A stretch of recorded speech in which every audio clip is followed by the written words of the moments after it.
Thank you. Thank you so much for having me. And 2 days ago, I got a call from a reporter for an international publication that we've all heard of.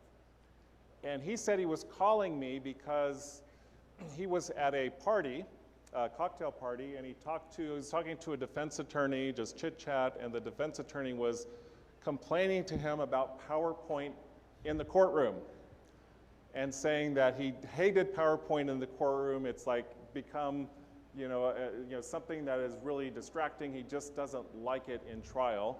And the reporter said, "Hey, Cliff, that piqued my interest. Like, what is it? I've never heard of PowerPoint in trial. I don't see that on television, on many of these shows depicting courtrooms." He said, and so I started to Google, and I found out that you do PowerPoint in the courtroom. What's your background? Like, what is the state of the art? What's happening when people use PowerPoint in trial? And so I told him the story of how I got started. I had just written the first edition of my book called Beyond Bullet Points, and this was a book that was, when it first came out, all PowerPoint, it was just bullet points. And so I wrote this book called Beyond Bullet Points, saying that you can actually use this same tool like a video. You could tell a story. There could be pictures on every slide. You could do some really interesting and creative things with it. And I wrote it for a business audience. So I'd never been in a courtroom before, didn't have any idea of what that experience would be like, or even the application of this sort of thing in trial. So that book came out in March, and then 2-3 months later, I got a call from this lawyer I'd never heard of, didn't know who he was, Mark Lanier in Houston. And Mark said that he had a big trial coming up. And so, he said, "I've read your book. I want to take my PowerPoint to the next level. Can you help me to do this?" And I said, "Well, Mark, I've never been in the courtroom before, but I'm happy to come out." And so he brought me out and described the challenge, a creative challenge, that he was about to give an opening statement at a big trial in Brazoria County in Angleton, Texas. And so the challenge was, the basic story was that he was representing Carol Ernst, and Carol's husband had died of a heart attack. And she didn't know, why would he die so young? She did all the research herself and realized, hey, it's actually probably this painkiller that he took. And as she did more research, there's actually a lot here in this research about how this actually could have caused his heart attack. So, the high stakes, he described that first day of trial. There's going to be 2 opening statements. The defense is going to create and tell their story. And then the jury gets to decide what it is that they're, which way they're going to go. But that first day was crucial because this is the first time they got the whole story, and they're going to decide and anchor in for themselves what it is, which way they're going to decide for the case. So I said, well, sure, I'm in. Let's go ahead and give this a try. And so it was interesting. We had a lot of national press on that particular case, and that next day, the articles were about how dramatically different the 2 presentations were, and Fortune magazine called it frighteningly powerful. How the big screen, the images, the story all came together to create this really compelling story for the jury. So it turns out 5 weeks later, the jury came back with a verdict, and I counted up the slides that we had created for that case, and it was actually the same number, coincidentally. I don't know how that happened. But that number also tells you a little bit too, is just like Zach was up earlier, the use of this tool also is like a video-like tool. There's a lot of slides, very little bit of information on each page, each frame as well. But I did talk with somebody who was there. Her name is Lisa Blue. She's actually right over here, the former president, hi Lisa, former president of the AAJ. And when I was talking to her about this experience, she said, "Cliff, you and Mark revolutionized PowerPoint, and presentations are done in trial." And again, I'm completely new to all of this. I didn't have any background or intend to do any of this, but just kind of almost stumbled into this. But the impact of this, continued to reverberate. So if you watch Courtroom View Network and watch Mark's opening statement on the Johnson & Johnson case, you can see the same. This CSI theme was what we'd come up with the first case. And in this case, it now took that visual storytelling to the next level. So I'm telling this all to the journalist who called. And then he said, oh my God, Johnson & Johnson, that verdict came out right when we had our first baby, and we decided we're not going to use Johnson baby powder. And I'm like, that's exactly what we're doing. We're holding companies accountable for their bad actions. We're actually using creativity for justice, for social change. So with it, you know, in my mind too, I'd love for him to write this story, so I'm trying to figure out a storyline or some kind of hook to offer him to help him, you know, to pitch this. He's going to go pitch this to his editorial team so that he could get permission to write the story. So then I'm looking for the next level, like what kind of story is it that he could pitch to his editors? And I said, it's like a David and Goliath story. Goliath are people like the defense attorney, unlimited resources. They've been marketing these products for many years. They've got incredible resources to be able to present their case. And then these plaintiffs' attorneys I work with very often are smaller firms. They're more nimble. They're more entrepreneurial. But they're the Davids who are using the best creative strategies and techniques to be able to make their case. And so I told them, interestingly, you know, that was really the framing with that. But one of the hook that I wanted to take it to the next level was to also contextualize this at a broader cultural level as a journalist. So I said, you know, what do you know what the grossing movie of all time is? Some of you, I gave you a visual clue a second ago. What's the highest grossing movie of all time? Avatar. How much, does anybody have an idea of what the gross is? $3 billion, a little bit less than $3 billion. So the biggest grossing movie of all time made $3 billion, and I said, well, we just looked at Johnson & Johnson, that was $4.7 billion. That visual storyteller created a story that had results that were bigger than the highest grossing popular movie of all time that everybody has heard of.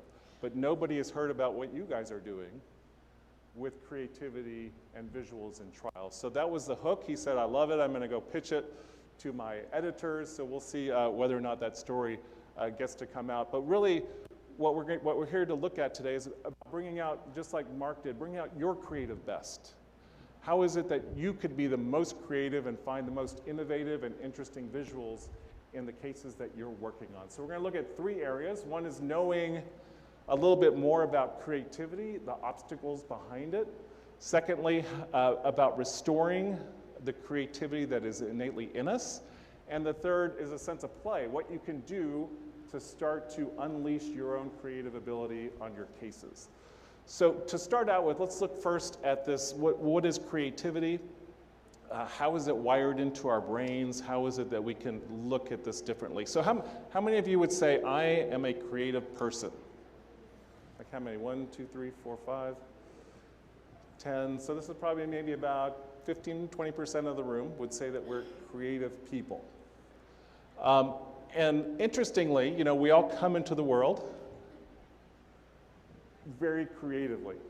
You know, we're born like with a sense of curiosity. We're exploring the world. We're looking, you know, at touching, putting everything in our mouths. That we come in as very, very creative people, and then eventually we become adults. And our default understanding with what happened is that we were pretty much a blank slate at the very beginning. We have all of these experiences, and then we become adults. So it's this basic idea that we have an accumulation of knowledge from 0 to maybe 100. So with that model, who is the smarter person here? The baby or the adult? Our default assumption is that it's the adult is smarter here. So if you believe that, go watch this TED Talk by somebody named Alison Gopnik. So she's on the faculty of UC Berkeley, the Department of Psychology, and she studies the intelligence of babies. And one of the things that the startling things she discovered is that babies are innately very, very intelligent.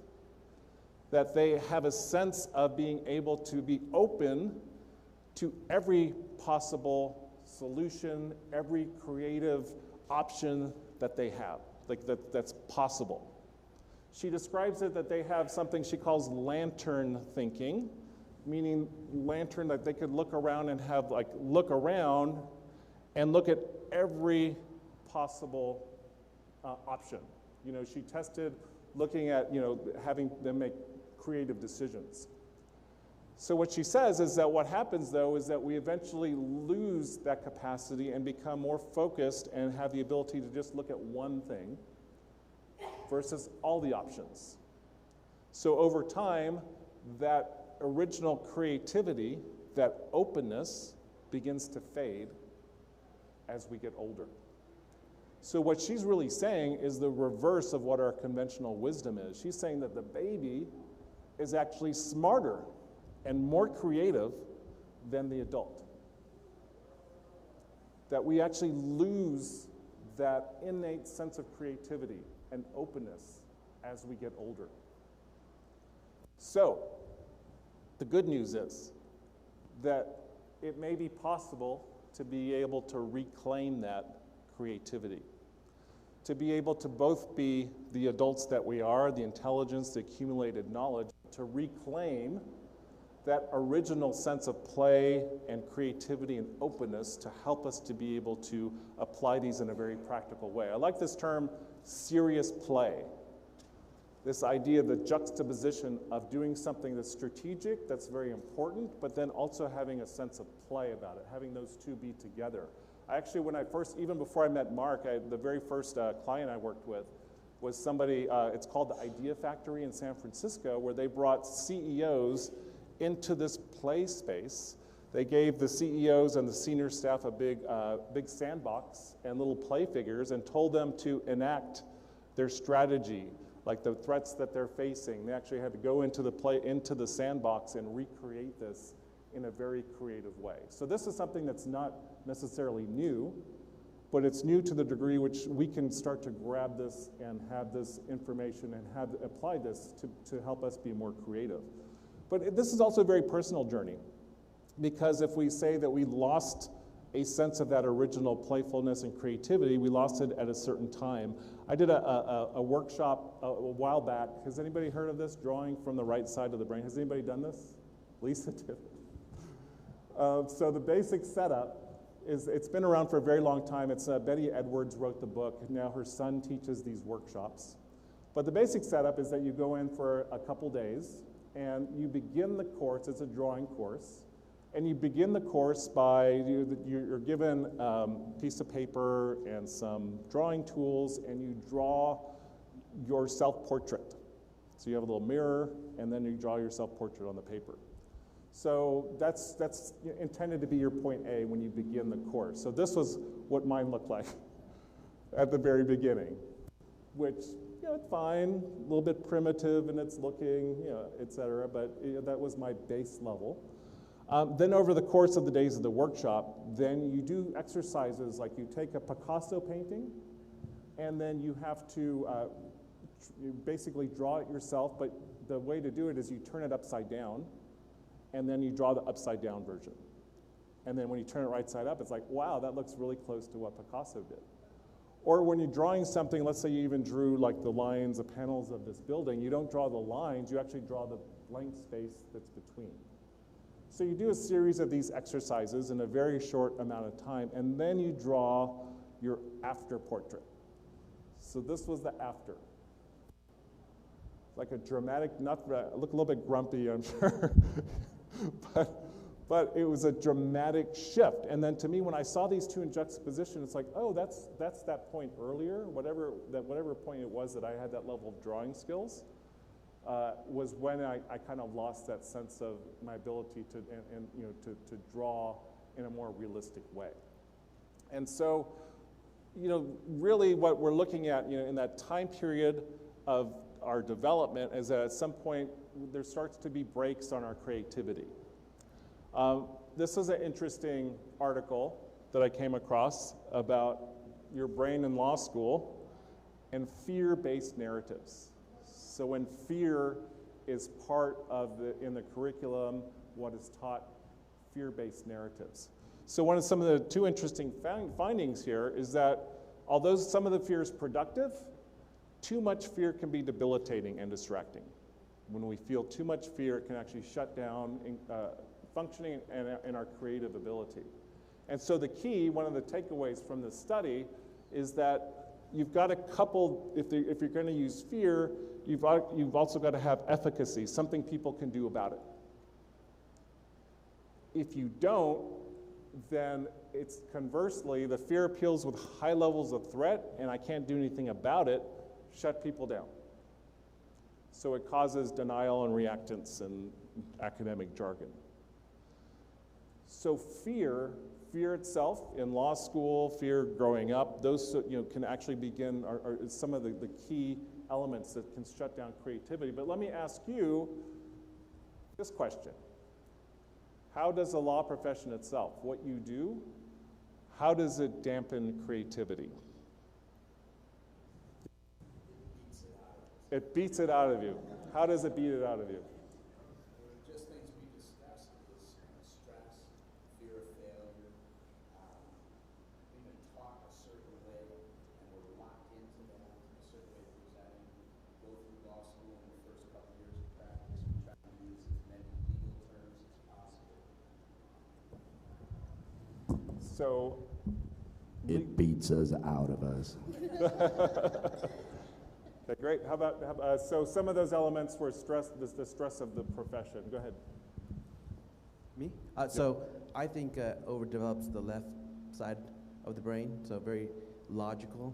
Yes. Start to lose some of that creativity. So the left hemisphere thinking, which tends to be about language, verbal processing, and not the visual and the creative part. That's right. And I learned that from Jerry Spence. Okay, Jerry Spence. He had pointed that out to me.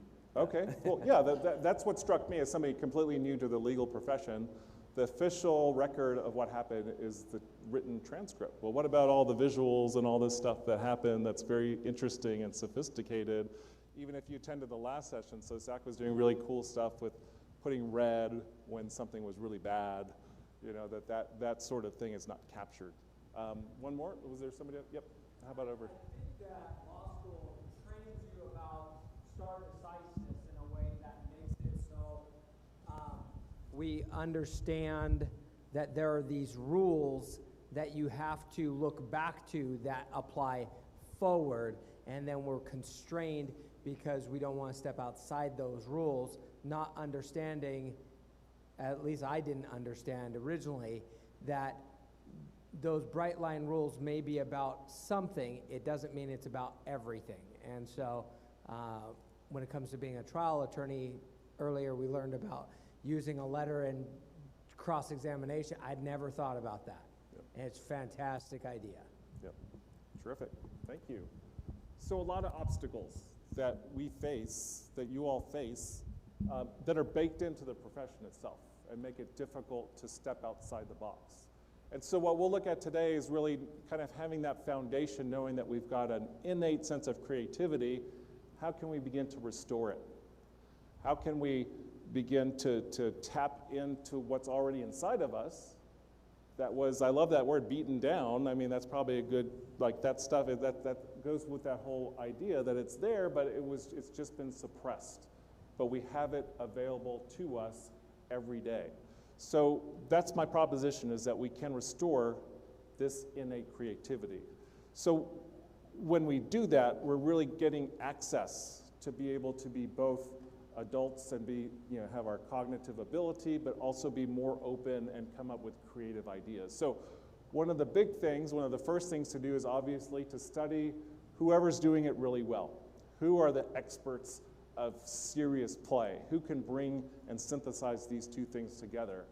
There's one guy that I know. I just went to Mark Lanier's very first, with Lisa, thank you. With Lisa, I went to the very first Lanier Trial Academy, and I thought that I was just blown away. That's the first time I'd been.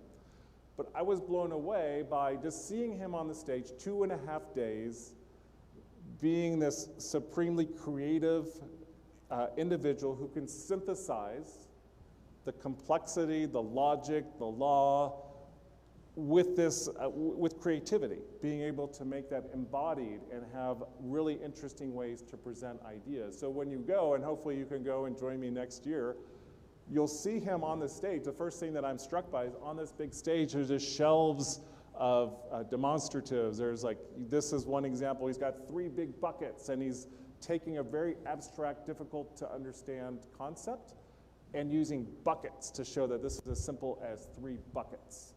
He's got a big hay bale showing that, describing scientific testing, and they tested by looking for the needle in the hay bale when they could have put it all in water and let the needle sink to the bottom. But just this fascinating synthesis of left hemisphere, right hemisphere, which is a lot of what we're talking about, is being able to bring back this right hemisphere thinking, the creativity. And that's how I walked away really thinking about what he does and does so well. This is my own perspective on it, is that he has maintained that sense of play. He's able to creatively look at all of these ideas at a strategic level and also be open to a boundless array of possibilities. He even brought somebody who is not even from the legal profession to come work with him on the strategic use of visuals in trial. There's also this sense of openness to all possibilities and a boldness to try new things, to be able to just give it a go and see what might happen when you do it. So here's some very practical things I think that you can begin to do to harness this sort of ability for yourself. The first one is to carve out a creative space in your firm, in your home office, wherever you tend to work, to create a space and dedicate it to creativity. So whatever you can manage to do, even if it's a corner of your office, to have that be a physical space where you can enter, and when you're in that place, you're thinking creativity, right hemisphere, but it's just finding some place that you can create and be open and kind of leave that rational thinking behind or integrate it. Next idea is to get a toy box. So it's just like I was describing with Mark. He's got this, he probably had 300 different props and toys that he uses. This is my own miniature version that I have in my office, where I'm collecting toys, I'm collecting gadgets, I'm just having all of these things available to be able to be demonstratives or be ways of describing complex information, but just having those materials. And in that, I've got things like these giant brain when I'm describing and working with lawyers and describing brain injuries. It's soft and squishy. There's a great way to use these is even as you're thinking of a solution to a problem, you're squishing and have these in your hands, and it's activating a different part of your thinking that allows a new way of thinking to arise from doing that. So just starting to have a toy box, a place where you can use these sort of things. Somebody else who uses that phrase is Zoe Littlepage.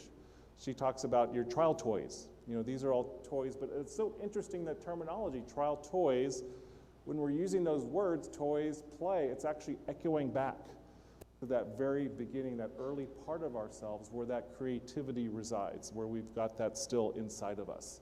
Looking at what you do as a creativity lab is another way to think of this, is your team being able to work together and brainstorm and using some of the techniques of brainstorming to work together on coming up with ideas. But here's probably the one most important thing you can do. If you're doing all of that and looking for a way to succeed at creativity, it would be this. It's about safety, an internalized sense of safety, because we were looking at fear earlier and how fear can constrict. Let's look a little bit at the science behind what's going on when that happens. So if you recall it as a baby, we're wired with this openness to all experiences. Neurologically, we're born with this many neurons, and then we enter our environment, and based on our experience, we're pruning them down to adapt to the experience that's around us. So some of the things we know about this very early experience is that communication happens in milliseconds. So there is a infant researcher named Beatrice Beebe who's done experiments where she video recorded interactions between moms and infants. And she took maybe it's a 2 or 3 minute recording, and then she coded every single frame of that video. And then she analyzed the communication was happening, and she came up with a startling discovery, is that communication is happening before words before verbalization. That there's already the visceral ability to predict what's going to happen before the words come, that we're already wired to have this level of communication at a level of milliseconds. So this is, if you've have explored microexpressions, this is where this whole field is happening day to day, that we're already instantly with our microexpressions indicating how it is that we feel of things before we even logically think about it. The other thing we know about this early communication is that it's pre-verbal. So there's a fascinating scientist named Alan Shore, and he says basically, when we come into this world as babies, that primarily the first 3 years, our right hemisphere is online and getting wired. Our left hemisphere that we were talking about earlier only starts to come online. Our language capacity comes online around the second, third year. So really what he says is that whatever's happening early and how we're being wired becomes the foundation of the unconscious. So he uses this really kind of startling statistic here, is that out of all brain activity that all of us are experiencing in this moment, 5% of that activity is devoted to conscious thought. And the rest of it, 95%, is unconscious. And that's what I would say is that's what we're all here when we're talking about communication, persuasion, connecting, communicating, that it's really a lot of what's happening in this unconscious realm, and being able to use our most effective tools to be able to communicate. So why it is that this sense of safety is so important is because as when we come into the world, ideally, we're in situations where we're experiencing and have almost this cocoon of safety in an ideal sense. So our energy, things that we're doing day to day, it's almost like there's an entire field of science around this in neurobiology, where people study this idea. It's called the zone of tolerance, this area of our life experience when we're young. And so the basic idea behind it is that sometimes there's a downslope. We've been doing something and we need to rest. The energy goes up, and then we've had the nap, and then we go back up. The energy is going back up. We might get tired and go back down, and then basically our energy goes in this sort of regular pattern. And what happens is if we start to go too far up, there's something called the sympathetic nervous system that then brings that energy down. So it's intended to, if we go too high, we're going to bring the energy down. Or if we go too low and things start to drop off, then the parasympathetic comes in line. So these are just kind of breaks. If it becomes too intense, then that circuit could break. That warm circuit that keeps us up, we can start to get too activated. Or on the downside, we can kind of start to drop out or to detach or dissociate. So what happens then, how this all kind of comes together, is that when we are feeling overwhelmed, our actual capacity, our ability to think and focus becomes compressed. So this has been a big field in this whole neurobiology area recently, having to do with overwhelm, with too much happening. What tends to happen is that our ability to focus, we're just focusing on what's happening, and we can no longer have access to everything that's happening around us. And so our goal, of course, is to be able to have a space where we feel comfortable to engage, try new things, and be open to new ideas. So it's really important that whatever that sense is internalized inside of us, because we could have the same experience. It could even be an intense experience, but we could look at it three ways. One is that I'm on this, I'm about to die, literally, and my body could respond in that way. Or I could look at it like this is a confusing thing. I don't understand what's happening and I can't get off. Or in the ideal sense, I'm on a really cool roller coaster. This is a blast. I'm having a great time doing this. This is thrilling. I don't feel like I'm gonna freak out. I'm actually enjoying this experience.